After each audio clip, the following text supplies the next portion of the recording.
একদিন আমরা চাঁদেও যাব, তাই সবাইকে এখন থেকে সেভাবেই প্রস্তুতি নিতে হবে, পড়াশোনা করতে হবে বলে শিশুদের উদ্দেশ্য করে এমনটাই বলেছেন প্রধানমন্ত্রী শেখ হাসিনা।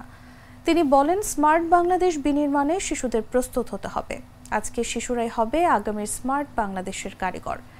জাতির পিতার ছেলেবেলায় গিমাডাঙ্গা টুঙ্গিপাড়া মডেল সরকারি প্রাথমিক বিদ্যালয়ে বঙ্গবন্ধু কর্নার উদ্বোধন ও এসো বঙ্গবন্ধুকে জানি শীর্ষক অ্যালবামের মোড়ক উন্মোচন অনুষ্ঠানে এসব কথা বলেন বঙ্গবন্ধু কন্যা।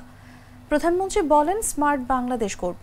আজকের ছোট শিশুরাই হবে আগামীর স্মার্ট বাংলাদেশের কারিগর। শিশুরাই হবে আসল স্মার্ট, তারাই দেশ চালাবে।